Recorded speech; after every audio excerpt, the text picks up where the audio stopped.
Capítulo 5. Seth encontrou a trilha de Tucker. Ei, Sarah, o que está fazendo? Sarah levantou os olhos do seu livro e sorriu enquanto Seth deslizava para a cadeira ao lado dela, na pouco usada biblioteca do andar de cima da escola. A bibliotecária lançou um olhar sério, desejando calar esses dois que conversavam abertamente na biblioteca. Ah, nada demais, sussurrou Sarah.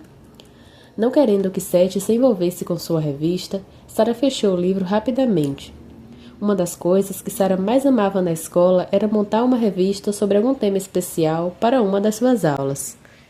Apesar de não ser realmente uma boa artista, ela adorava selecionar artigos, imagens e qualquer outra coisa associada ao assunto e arrumá-los caprichosamente nas páginas para sua aula. Suas revistas eram frequentemente classificadas como excelentes pelos seus professores e eram quase sempre igualmente desprezadas por seus colegas. Ela sabia que normalmente era deixada de lado, mas a aprovação dos professores de alguma forma compensava a desaprovação dos colegas. Então, alegremente, Sarah continuava com as revistas. Essa revista era sobre folhas. Sarah recolheu centenas de folhas de árvores e arbustos e de flores de jardim, e agora estava fazendo o melhor que podia para identificá-las. Ela tinha livros sobre folhas espalhadas por toda a mesa, mas tinha identificado apenas uma fração delas. Ela estava surpresa com quão pouco ela realmente sabia sobre as coisas que estavam ao seu redor, e estavam lá por toda a sua vida. Há tanto para aprender. Você gosta de folhas? Perguntou Seth, vendo os livros abertos à frente de Sarah. Sim, eu acho, respondeu Sarah, fingindo tédio. Na verdade, eu estava apenas tentando descobrir que tipos de folhas eu recolhi. É para uma aula. Não sou muito boa nisso. Eu sei sobre folhas, ofereceu-se Seth. Ao menos, eu sei sobre as folhas de onde eu morava. Elas são diferentes aqui, mas algumas são iguais. Posso acompanhá-la e mostrar as folhas que eu conheço, se você quiser, claro. Na verdade, Sarah não gostou da ideia de alguém se envolvendo em um dos seus projetos. Isso não tinha funcionado direito para ela no passado. Sarah sempre se descrevia como tudo ou nada, significando que ela se virava muito bem sozinha quando estava envolvida em um projeto. Ou se o projeto não lhe interessava, ela nem o tocaria. E raramente alguém compartilhava com ela um entusiasmo exagerado, ou a absoluta falta de entusiasmo por algum assunto, e quase sempre sentimentos eram feridos.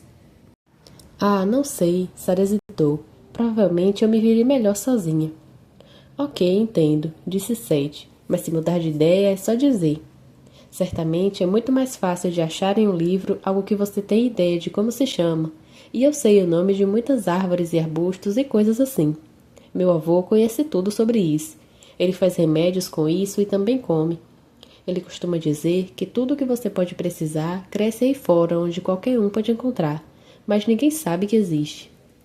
Seth deu um bom argumento. Sarah usou a maior parte do seu horário de almoço olhando livro após livro até encontrar uma foto de uma grande folha vermelha que ela tinha colocado em sua revista. Seth poderia economizar-lhe muito tempo, e ele lhe pareceu simpático bastante, nem muito intrometido, nem nada assim. Bem, está bem então. Pode ser hoje depois da escola? Ok, disse Seth. Eu encontro você no Mastro da Bandeira. Encontrei um lugar legal no fim de semana passado, não muito longe daqui, depois da nascente, não muito longe da travessia das árvores. É uma trilha legal, cheia de grandes árvores antigas e arbustos. Iremos lá. A senhora Orton estava carrancuda. Já era bastante que Seth e Sarah estivessem conversando alto, mas agora Seth estava falando alto pela sala toda. A porta bateu e o corpo de Sarah pulou ao perceber que Seth estava falando sobre a trilha Tucker. Seth encontrou a trilha Tucker. Capítulo 6. Voltando à vida. Sarah esperou perto do mastro da bandeira. Não posso acreditar que concordei em fazer isso, Sarah resmungou. Quero dizer, a trilha Tucker é meu lugar secreto. Acho que eu sabia que ele iria encontrá-la cedo ou tarde, só que achei que seria mais tarde. Ela olhou para seu relógio e disse para si, onde está ele? Então, ela notou um pedaço de papel dobrado colado na base do mastro com Sarah escrito em letras miúdas. Ela abriu e leu o bilhete. Sarah, encontre-me na nossa esquina. Tenho algo legal para mostrar-lhe. É uma trilha na selva coberta de folhas. Até mais. Sarah sentiu uma mistura de emoções estranhas.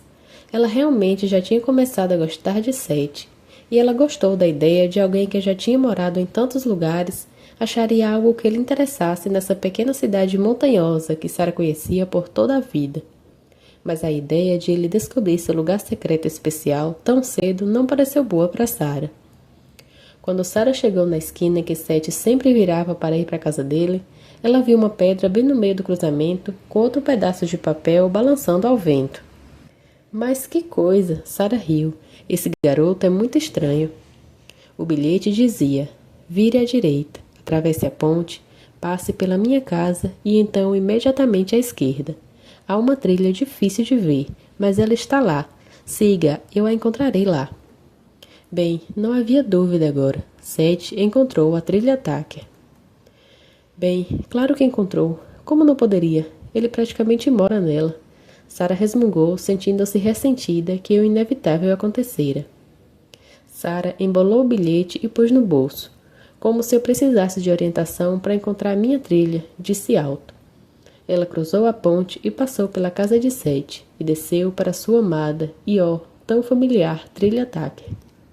Enquanto andava, as lembranças dessa trilha começaram a passar pela sua mente de forma tão clara como se ela estivesse assistindo um filme.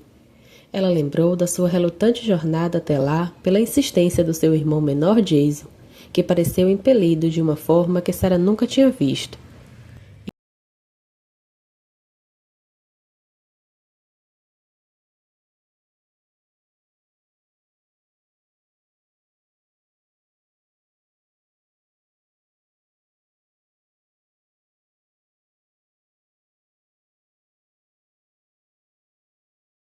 No caminho escuro, ela começou a relaxar com a quietude e paz da trilha. Então, ela abriu um grande sorriso quando ela fez uma curva e viu o poste da cerca onde Salomão estava pousado naquele dia. Seus olhos encheram de lágrimas enquanto ela lembrava dessa grande, doce, amável e tão sábia coruja pousada ali aguardando por ela. Estranho, pensou Sarah. Salomão ainda é uma parte da minha vida. Quer dizer, ainda nos comunicamos todos os dias, mas ainda sinto falta de ver seu lindo corpo e de olhar em seus maravilhosos olhos.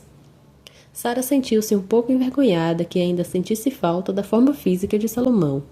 Ela compreendeu o que Salomão quis dizer quando explicou que não existe morte, e ela certamente sabia que seu relacionamento continuaria.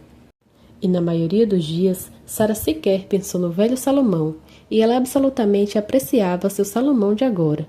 Mas está ali onde se encontraram pela primeira vez, apenas a alguns passos de onde Billy e Jason atiraram nele, estava pondo Sarah fora do seu equilíbrio, e ela estava com saudade do seu velho amigo emplumado físico. Com o canto dos olhos, Sarah notou algo movendo-se nas folhas e seu coração pulou para a garganta quando percebeu que o movimento estava bem onde Salomão havia morrido. Por um instante, Sarah pensou, talvez ele tenha decidido voltar à vida.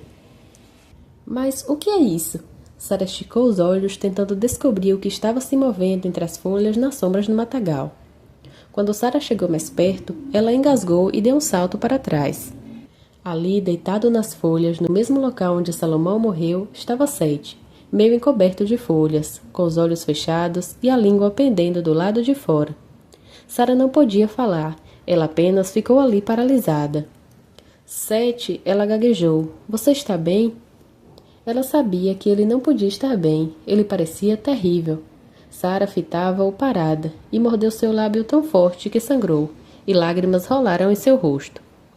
Caramba, Sarah, não leve tão a sério, eu só estava brincando, disse Seth com sarcasmo enquanto levantava e sacudia as folhas dos cabelos.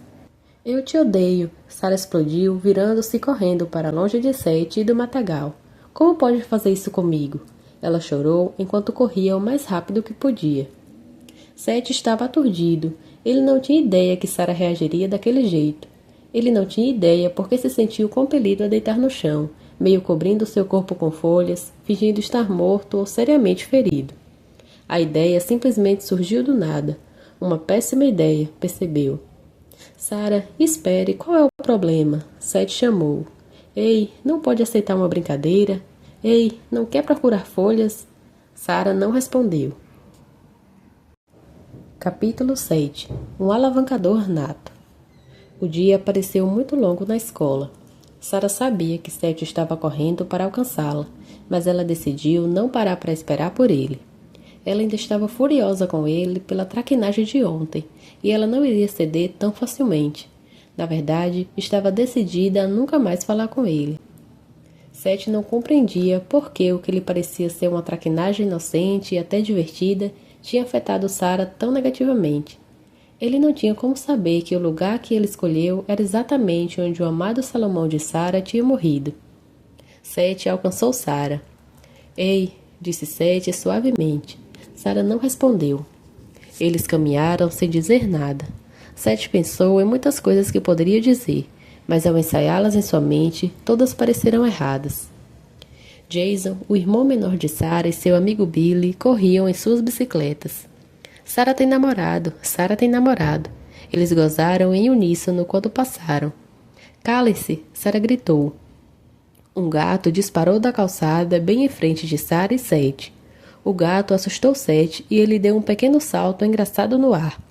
Sara conseguiu conter sua risada, mas não pôde conter seu largo sorriso. E isso quebrou a tensão gelada. Aquele gato lembrou o que eu tive, disse Seth. Sara olhou o gato desaparecer nos arbustos. Ela tinha tentado pegar aquele gato muitas vezes, mas nunca conseguiu. Ele era selvagem, tinhoso e rápido. Ah, é? Sara disse, esforçando-se para permanecer brava com Seth. Nós o chamávamos Cavalete, disse Seth, esperando conseguir algum tipo de resposta de Sara. Funcionou. Cavalete? Sara perguntou e riu ao mesmo tempo. Que nome estranho. Bem, disse Seth, olhando para baixo com a expressão triste. Ele só tinha 3 pernas. Sara desandou a gargalhar. Não era legal rir de um pobre gato aleijado, mas a combinação de um gato com 3 pés com o nome de 3 pés era demais para Sara se conter. Seth estava satisfeito que Sara estivesse conversando com ele novamente. O que houve com a perna do cavalete? Perguntou Sara. Nunca descobrimos. Provavelmente foi preso numa armadilha ou coisa assim. Talvez uma cobra. Sara estremeceu. É, e nós tivemos um gato com 2 pernas uma vez também, disse Seth com grande seriedade. Nós o chamávamos Ru, você sabe, apelido de canguru. Sara riu, imaginando um gato saltando por aí em suas pernas traseiras, mas ela começou a suspeitar que Seth estava inventando isso. Que coisa estranha essa de ter gato com 3 pernas e outro com 2. Caramba, sua família é azarada com gatos. É, disse Seth muito seriamente. Uma vez tivemos um gato com uma perna só também. Ah, tá. Sara zombou. Agora ela tinha certeza que Seth estava inventando aquilo. E como chamava o gato? Pula-pula? Não, chamávamos Ciclope. Ele só tinha um olho também. Sara desandou a rir. Era muito melhor divertir-se com Seth do que ficar brava com ele. Eles chegaram à esquina onde Seth virava para sua casa. Seth sorriu, sentindo-se feliz por ter conseguido fazer Sara rir e brincar com ela de novo. E Sara prosseguiu pela estrada até sua casa. Ela riu e riu e riu. Ela não tinha certeza se Seth tinha uma estranha habilidade para transformar tragédia em comédia ou se ele era apenas a pessoa mais divertida que ela já encontrara. Em qualquer caso, Sara não se lembrava de ter rido tanto. Provavelmente ele nunca nem teve gato. Sara sorriu. Ei, Sara, aquele era seu irmão mais novo, na bicicleta? Seth gritou para ela. Sim, era ele, Sara gritou de volta. Eu sabia que você o encontraria cedo ou tarde. Só queria que fosse tarde, muito mais tarde. Ei, Seth, Sara chamou bem alto, incerta se Seth estava muito longe para ouvi-la. Seth voltou sorrindo e parou. Pensei que gatos tinham 9 vidas. Ah, nós não os matamos, só mutilamos eles. Seth retornou. E eu acho que são umas 14 vidas, mas eu perdi a conta com alguns deles. Sara riu de novo. Acho que vale para as pessoas também. Seth gritou. Sara prosseguiu pela estrada. Ela não sabia o que fazer com Seth. Sua vida parecia misteriosa e de alguma forma trágica, mas ele era muito interessante. E ele era divertido. Ele inventava para ser divertido ou ele fazia ser divertido para deixar de ser trágico? E o que era aquilo sobre 14 vidas? Estava brincando sobre aquilo também?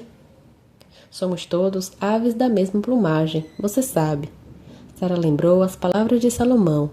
Sete é um buscador intenso, um alavancador nato e um verdadeiro mestre. Sara sorriu. Isso vai ser interessante, ela disse alto.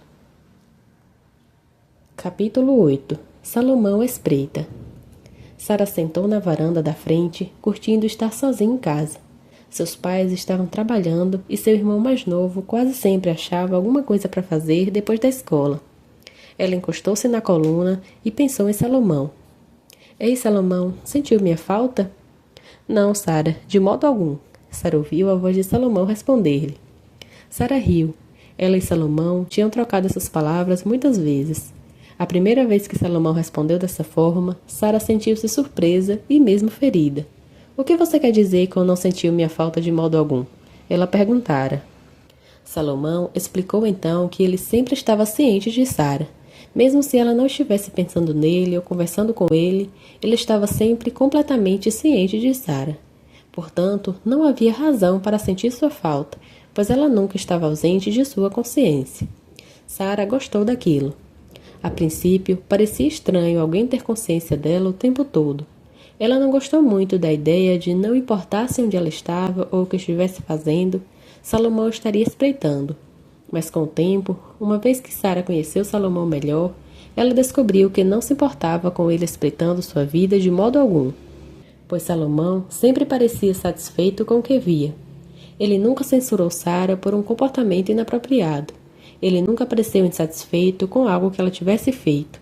Pelo contrário, Salomão continuava a oferecer seu amor incondicional e guiava Sara apenas quando ela lhe pedia orientação. Como você tem passado? Cutucou Sara, sabendo muito bem o que Salomão responderia, mas querendo ouvir de qualquer forma, pois sempre sentia-se bem. Estou esplêndido, Sara, e vejo que você também. Respondeu Sara alegremente. Ela não podia se lembrar de estar mais feliz. Eu tenho reparado que você e seu novo amigo Sete têm passado momentos maravilhosos juntos, e isso é muito bom. Temos sim, Salomão. Nunca me diverti tanto com alguém. Ele não é como ninguém que conheci antes. Ele é sério, mas divertido. Ele é muito esperto, mas bobo e brincalhão. E ele tem realmente uma vida dura em casa, mas ele é leve e agradável quando está comigo. Não consigo entendê-lo. Ele é um desses raros humanos que aprenderam a viver no presente. Em vez de levar adiante a sensação de algo que aconteceu antes, ele está se permitindo responder com a clareza do seu momento junto com você. Ele também gosta de estar com você, Sara. Ele lhe disse isso?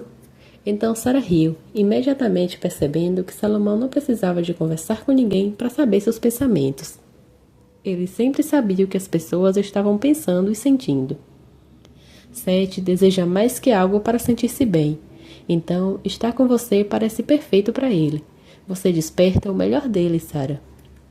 Sim, é o que quero fazer, mas eu não estou tentando fazer isso, Salomão. Simplesmente acontece. Acho que ele desperta o melhor de mim. Bem, fico muito satisfeito que vocês dois estejam tendo momentos maravilhosos juntos. É sempre bom encontrar alguém que também queira sentir-se bem. Quando duas pessoas estão juntas e ambas têm o mesmo desejo de sentir-se bem, grandes coisas acontecem a partir disso. Vocês dois são alavancadores, Sara, e nada satisfaz mais um alavancador que ajudar o outro a sentir-se melhor. Isso é alavancagem. Vocês terão momentos maravilhosos, Sara. Tenho certeza disso.